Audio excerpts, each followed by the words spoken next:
안녕하십니까. 오늘은 올해 금융시장의 가장 중요한 이슈 중에 하나인 이 소버린 뎨 위기입니다. 48개국, 지금 현재 48개국이 국가부도 위기에 처했습니다. 이 중에 3개는 이미 디폴트를 선언했습니다. 올해 금융시장의 시한폭탄이 될 이 소버린 뎨 위기, 그리고 만약에 이들이 의도적으로 디폴트를 내고 브릭스로 몰려간다.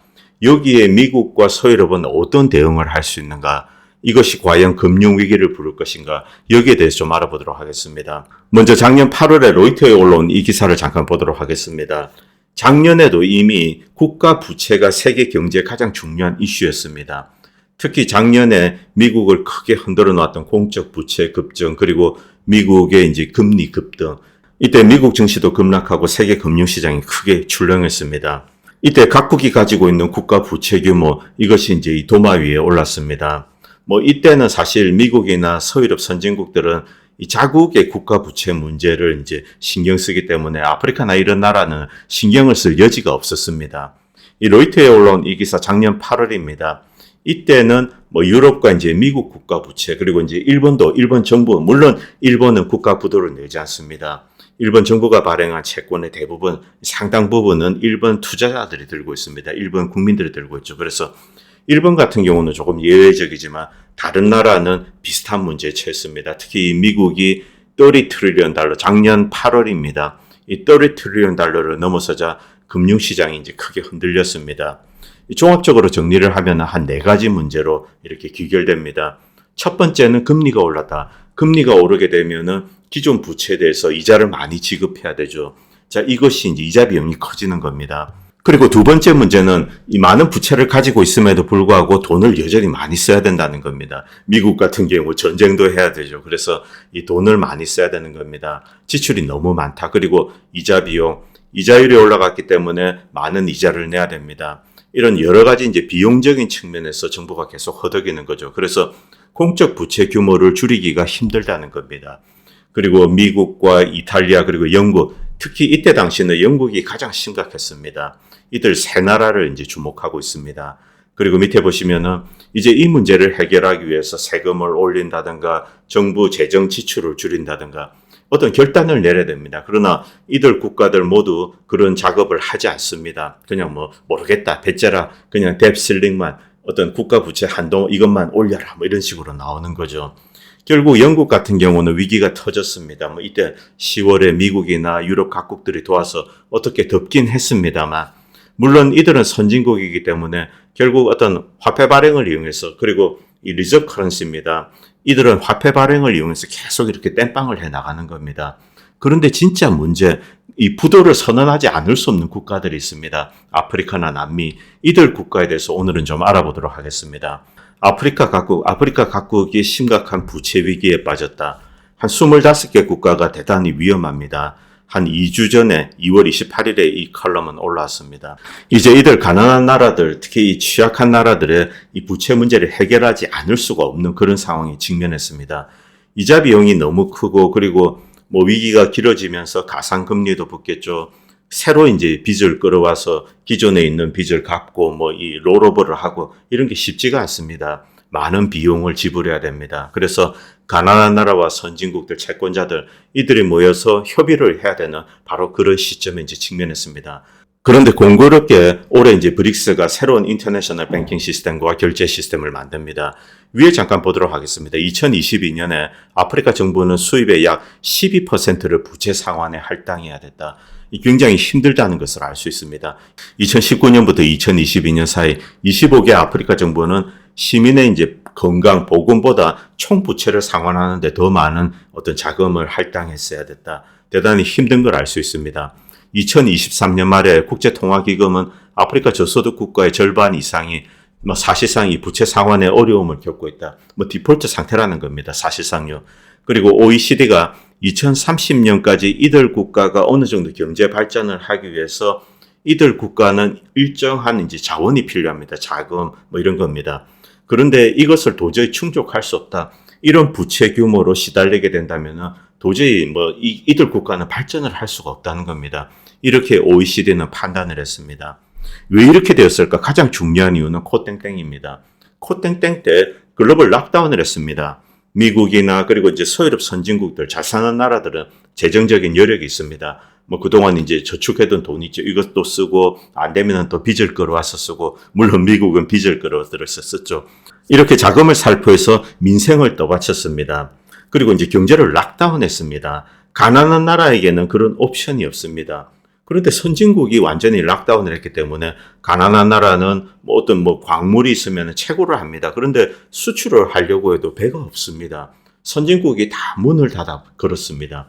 그런데 이들 나라는 먹고 살아야 됩니다. 다른 수단이 없습니다. 결국 IMF나 월드뱅크 가서 돈 좀 빌려주세요. 우리 국민들 먹여 살려야 됩니다. 그리고 이제 미국과 서구 선진국들은 IMF나 월드뱅크를 통해서 이렇게 대출을 해줍니다. 바로 그것이 턱식 대비된 겁니다. 그리고 이자율이 치솟고, 그리고 대부분이 달러 표시인지 채권입니다. 그런데 달러 가치가 급등을 하게 되고 이들 국가는 더욱더 이제 궁지에 몰리게 된 겁니다. 그런데 이 상황은 해결하지 않을 수가 없습니다. 이대로 끌고 가다가는 이들 국가는 빚더미에서 이 돈을 벌어도 이자만 갚는다고 이제 세월을 다 보내야 됩니다. 여전히 이제 이렇게 암흑 속에서 살아야 되는 거죠. 그리고 부채 위기가 발생했을 때는 돈을 빌려준 자와 돈을 빌린 자 모두 책임이 있습니다. 돈을 빌려준 자도 일정 부분의 이제 책임을 져야 하는 겁니다. 이것이 자본주의 논리입니다. 왜냐하면 내가 저 사람들을 뭐 적선을 하기 위해서 돈을 준 게 아닙니다. 어떤 이익, 즉 뭐 이자라든가 이런 것을 노리고 돈을 빌려주는 거죠. 뭐 미국 같은 경우는 만약 그 빚이 위험에 처하면은 뭐 자원개발권을 이렇게 받는다든가 뭐 이런 식으로 하게 됩니다. 어쨌든 아프리카 국가들이 상당한 위기에 직면한 것은 알 수 있습니다. 결정적인 것은 코땡땡입니다. 그리고 코땡땡 락다운은 이들 국가들이 선택한 것이 아닙니다. 선진국들이 선택을 했습니다. 그리고 아프리칸 비즈니스에 올라온 이 기사 잠깐 보도록 하겠습니다. 올해 한 3개 국가 정도가 이미 디폴트를 선언했습니다. 에티오피아도 그 중에 하나입니다. 그런데 에티오피아는 디폴트를 선언하고 이제 한 몇 주 뒤에 이 브릭스에 조인했습니다. 브릭스에 조인하는 거죠. 오늘의 메인 주제인 파이낸셜 타임즈에 올라온 이 기사를 잠깐 보도록 하겠습니다.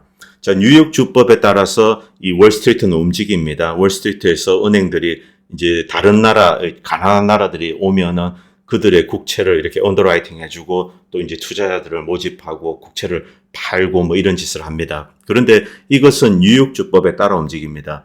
그런데 이 법에 상당히 문제가 많고 대단히 약탈적이라는 겁니다.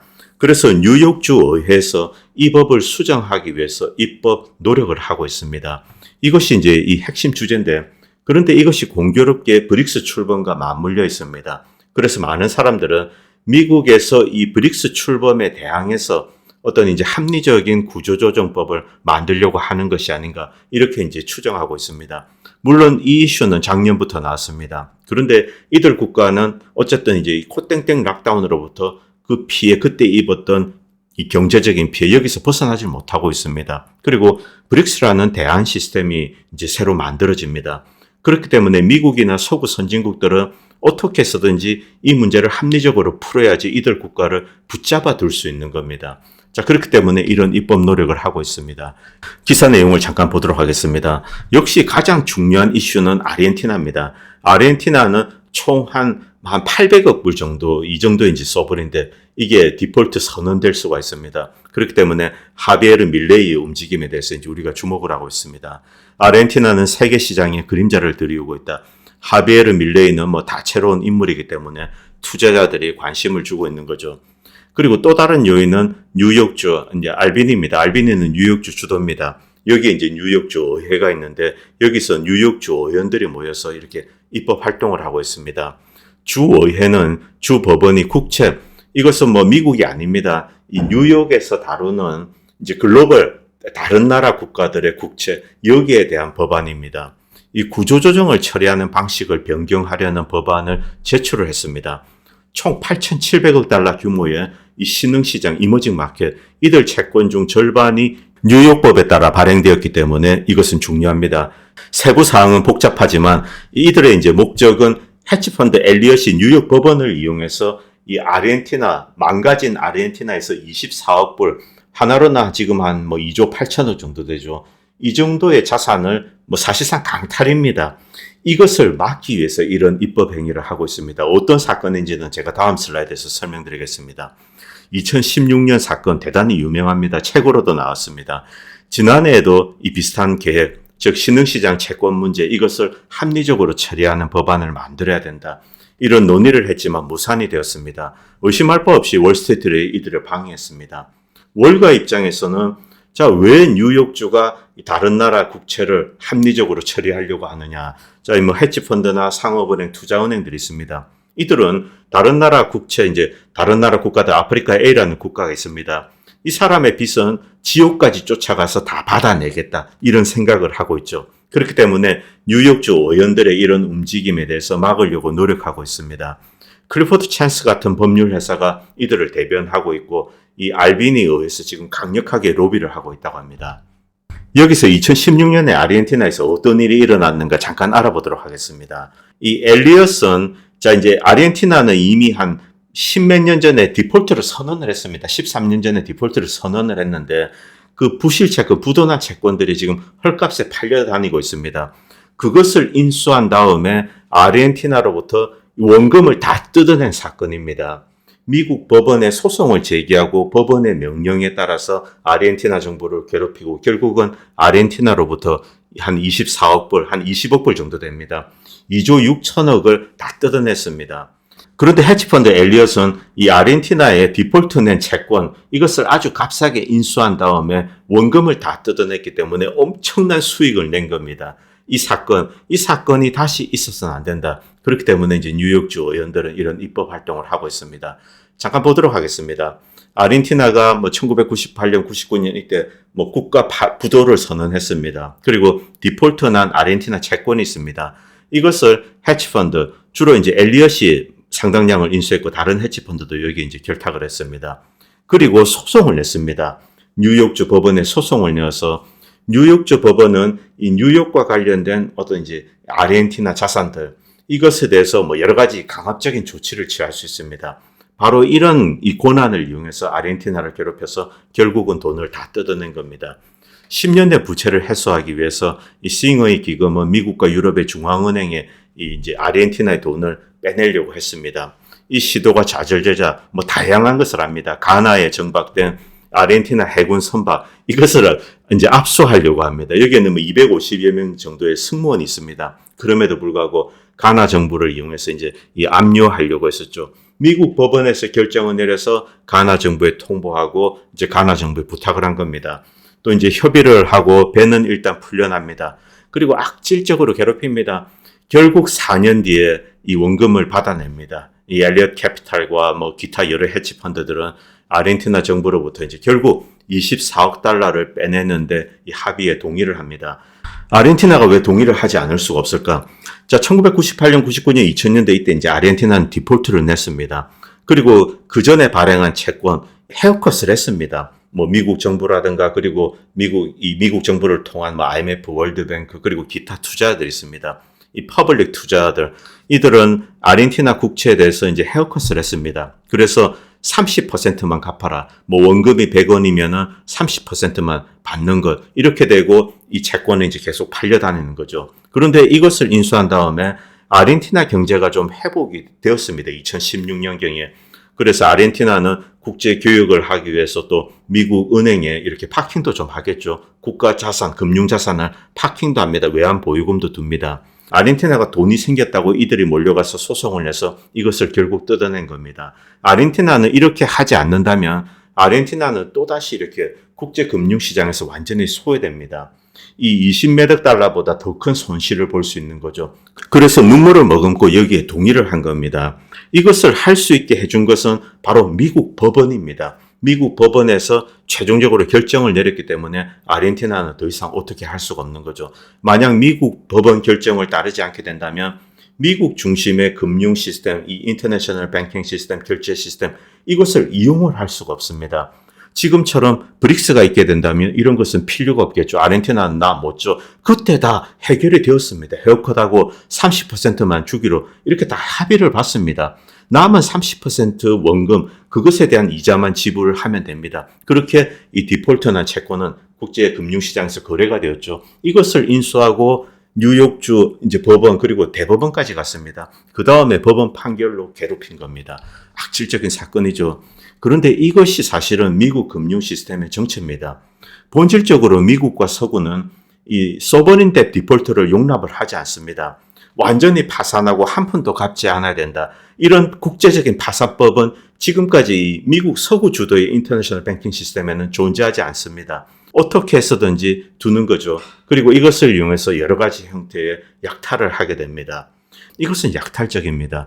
자, 이 오바마와 아르헨티나가 새로운 협력 시대를 선언하고 또 경제 협력을 하는 이 시기에 엘리엇은 이런 짓을 했습니다. 물론 미국 오바마 행정부는 이 엘리엇 해치 펀드들 이런 움직임에 대해서 반대를 하고 경고를 했습니다만, 그런데 이들은 법원을 통해서 했습니다.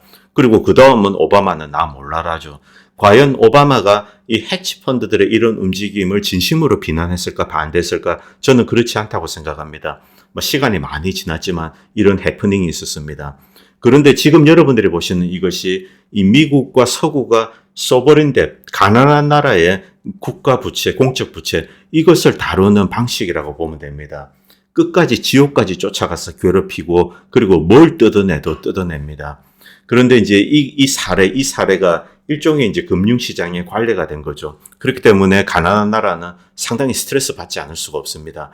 이 해치펀드 싸움에서 아르헨티나가 800억 달러 부채를 갚지 못한 2001년 이때까지 이제 거슬러 올라갔는데 이 퍼블릭 채권자들은 30%만 가지고 가는데 동의를 했습니다. 이들이 무려 93%입니다. 그런데 나머지 7% 이들은 이제 민간 투자자들입니다. 그런데 이 민간 투자자는 결국은 다 가져갔다는 겁니다. 이 부채 조정에 대해서 일방적이고 강압적인 접근 방식 독특하죠.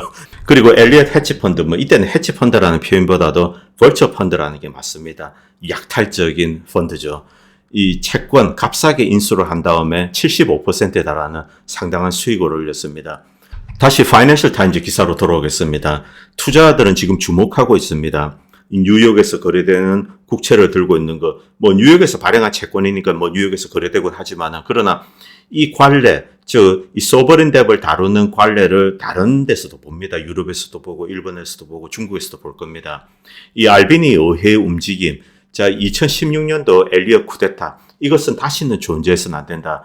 그때는 이 시스템이 너무나 썩어 있었다. 이 대법원은 법에 의거해서 그런 판단을 내릴 수밖에 없었다. 이렇게 변명을 하고 있습니다. 자, 이제 새로운 법을 만들어야 된다. 여기서 저명한 경제학자들이 쓴 메모를 잠깐 보도록 하겠습니다.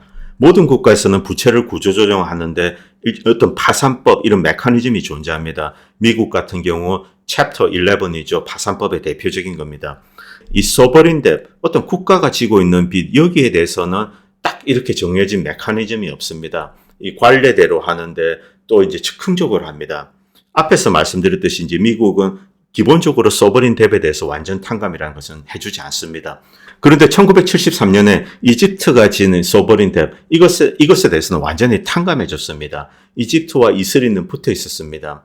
이때 미국은 이집트와 이스라엘 사이에 평화 협정을 체결하는 것, 이것이 너무나 중요했습니다. 캠프 데이비드 협정이죠. 이것을 체결하기 위해서 이집트에 많은 지원을 해준 겁니다. 그 중에 하나가 국가 부채에 대해서 이제 완전히 이렇게 탕감해버리는 겁니다. 이것은 예외적인 사례입니다. 대부분의 경우는 앞에서 보셨던 좀 헤어컷도 해주고 그럴 수는 있습니다만 어떤 형태로든 내버려두고 이것을 가지고 질질 끌면서 이렇게 이제 그 나라들을 괴롭히고 또 필요한 게 있으면 약탈을 해가고 이런 식으로 해왔습니다. 그런데 이것을 바로잡자, 이런 목소리가 미국 내에서 나왔습니다. 이것을 바로잡아야 되는 또 한 가지 이유는 브릭스가 출범하기 때문입니다. 만약 이 미국이 정한 어떤 룰, 여기에 대해서 이제 우리가 따르지 않는다. 그러면 미국 금융시장에서 쫓겨납니다. 이때 다른 곳에 갈 것이 생겼다는 겁니다. 대안 시스템이 생겼죠. 그렇기 때문에 미국은 빨리 어떤 형태로든 합리적인 것으로 조정을 해야 됩니다. 20세기에는 파리클럽이나 IMF 같은 이런 기관들이 채권자를 조정해서 이제 소버린 뎁에 대한 문제를 이렇게 이제 좀 중재를 하고 헤어컷도 하고 이랬습니다. 최근에는 채권자 대다수가 거래를 강제할 수 있도록 하는 단체 소송 조항, 이런 것이 이제 문서에 추가되었습니다. 그리고 2020년에 G20 국가들은 집단적 행동을 위한 또 다른 길을 제공하는 부채 처리 공통 프레임워크를 만듭니다. 그런데 공통 프레임워크에는 법적 근거가 부족하고 파리클럽이나 IMF 구조는 점점 더 비효율적으로 변해왔습니다. 그 이유 중에 하나는 중국이 서구의 다자개발은행을 능가하는 이 저소득 국가에 대한 가장 큰 이 대출자로 나섰기 때문입니다. 가장 큰 대출 기관이 지금 현재 중국이 되었습니다. 물론 중국은 1대1로 사업을 하면서 여러 대출을 하는데 서구의 어떤 국제기구, IMF나 월드뱅크 이런 것을 거치지 않고 다이렉트로 그것과 접촉을 합니다. 중국이 제1채권자가 된 겁니다. 이 중국의 역할, 중국의 영향력 이것을 더 이상 이제 예측할 수 없습니다. 그리고 두 번째 문제는 엘리어트 같은 헤지펀드, 벌처 펀드입니다. 이들의 영향력이 커지는 거죠. 그즈만 메모에는 이런 내용이 있습니다. 2010년 개발도상국 부채 중 민간 채권자가 차지하는 비중이 46%다. 11년이 지난 2021년 말에 61%까지 치솟았다. 한편 가난한 나라의 수입 대비 대외 부채 상황은 지난 10년 동안 거의 3배로 증가했다. 48개국이 부채 위기에 처했거나 그리고 이제 거의 그 위기에 직면하고 있는 겁니다. 2020년 이후에 이미 12번의 채무 불이행이 발생했습니다. 에티오피아, 스리랑카, 잠비아. 알비니 법안에 제안된 해결책은 신흥시장 이머징 마켓 경우에 채무 불이행 처리를 위한 두 가지 옵션을 제공한다는 겁니다. 뉴욕이 임명한 관리자가 개입해서 거래를 조직하고 또 어떤 부과를 하는 겁니다. 이런 식으로 하자. 그리고 G20 공통 프레임워크 메커니즘을 실행을 합니다. 여기서 핵심은 민간 채권자와 공공 채권자가 동일한 수준의 헤어컷을 겪어야 한다는 겁니다. 자, 그런데 이것은 투자은행에 또 심각한 고민을 줍니다. 왜냐하면은 민간 투자자도 이렇게 많이 깎인다. 이때는 채권을 사지 않습니다. 그런데 그들을 유혹하기 위해서는 더 많은 이제 이자를 지불해야 되는 거죠. 이런 이제 문제가 있습니다. 그리고 또 다른 문제가 있습니다. 발행 프레임워크를 만듭니다. 그런데 이것을 소급 적용하기가 힘들다는 거죠. 이미 이들이 이제 시달리고 있는 부채는 과거에 발행한 부채입니다.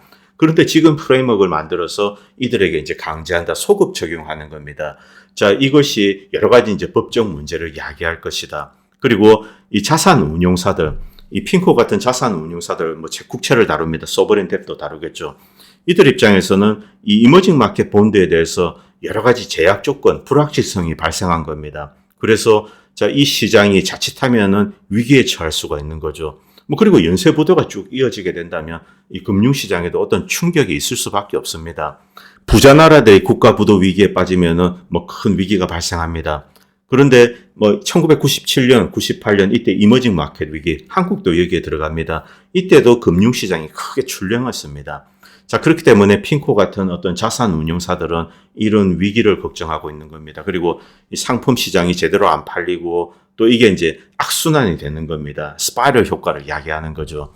그러나 이런 문제점에도 불구하고 현 시스템은 너무나 썩어 있고 변화가 필요하다. 이런 인식은 모두가 이제 공유하고 있습니다. 그리고 이 기사에는 나오고 있지 않지만 역시 브릭스입니다. 브릭스가 새로 생겼기 때문에 이들 국가는 디폴트 내고 그리고 미국이나 런던 이런데 뉴욕이나 이런데 금융시장에서 소외가 된다. 이때 브릭스로 봐서 새로 시작할 수가 있다는 겁니다. 바로 이런 옵션 때문에 미국이 이런 준비를 하고 있다. 이렇게 이제 일본은 해석하고 있습니다. 2024년에 이 많은 이제 부채 스트레스가 발생할 것이다. 그리고 아르헨티나가 폭풍의 눈입니다. 아르헨티나의 국가 부채 규모가 가장 큽니다. 문제되고 있는 국가들 중에 이제 가장 큰 나라죠. 이 아르헨티나, 이 내년에 민간 채권자에게 55억 달러를 지불해야 되는데 밀레이가 과연 상환할 수 있을까? 지금 현재로는 불가능합니다. 밀레이는 요즘 런던도 오고 뉴욕도 가고 그리고 이슬이 예루살렘도 가고 여기서 가서 눈물도 쏟고 야단입니다. 밀레이가 이렇게 돌아다니는 결정적인 이유는 돈이 필요하기 때문에 그렇습니다. 그리고 미국 달러를 쓰겠다 이런 이야기를 했는데 미국은 달러를 줄 생각을 하고 있지 않습니다. 아르헨티나 경제는 스파이럴처럼 이렇게 이제 소용돌이로 빨려 들어가고 있습니다. 이런 심각한 상황에서 미국은 어떤 선택을 할 것인가? 합리적으로는 이들 48개국의 부채, 이것을 상당 부분 헤어컷 해줘야 됩니다. 70에서 80% 정도, 이 정도 헤어컷을 싹 해주면은 이들은 여전히 남아있을 겁니다. 그런데 그 부담은 누가 집니까? 결국은 미국. 자, 그리고 미국을 지배하고 있는 금권 세력들, 이들과 다 연결이 되겠죠. 자, 이들이 과연 이런 선택을 할까? 힘들다는 겁니다. 이 뉴욕 금융시장에 어떤 위기를 줄 수가 있습니다. 그렇지 않는다면 이들은 의도적으로 인텐셔널 디폴트를 내는 겁니다. 아예 100% 못 주겠다. 그 다음에 브릭스로 몰려가서 새 살림을 시작하는 겁니다. 이들이 진 소버린 뎁의 부담은 전적으로 서구 선진국 채권국들에게 떠넘기게 됩니다. 그때는 이제 대손 처리하는 수밖에 없습니다. 자, 과연 그때 이 서구 금융시장에 금융위기가 발생할 것인가? 혹자는 난다. 또 혹자 일부는 안 난다. 이런 주장을 하고 있습니다. 왜냐하면 이들 48개국의 부채를 다 끌고 모아도 이탈리아보다는 작습니다. 이런 얘기를 할 수 있습니다. 이탈리아 한 국가가 부도가 난다. 유럽과 미국은 공멸합니다. 특히 이 데리바티브 때문에 공멸합니다. 이탈리아는 그 정도로 중요한 나라입니다. 그런데 이탈리아 규모는 아니지만 긁어 모으면 어느 정도 됩니다. 이게 100% 디폴트를 내고 브릭스로 몰려간다. 분명히 뉴욕과 런던 그리고 뭐 프랑크푸르트 이런 데 큰 충격을 주지 않을 수가 없을 겁니다. 자, 우리가 요 점을 좀 지켜봐야 될 것 같습니다. 미국의 상업용 부동산 위기 뭐 이런 것도 이야기가 계속 나오고 있지만 그러나 가장 먼저 터질 것은 제 개인적인 생각에는 이 개도국들 이머징 마켓의 연쇄 국가 부도라고 생각합니다. 오늘 방송은 여기까지 하겠습니다. 감사합니다. 안녕하십니까. 본 채널은 유튜버 수익 창출 정지로 광고나 멤버십 없이 시청자님들의 후원으로만 유지됩니다. 여러분의 성원은 작은 목소리에 큰 힘이 됩니다. 감사합니다.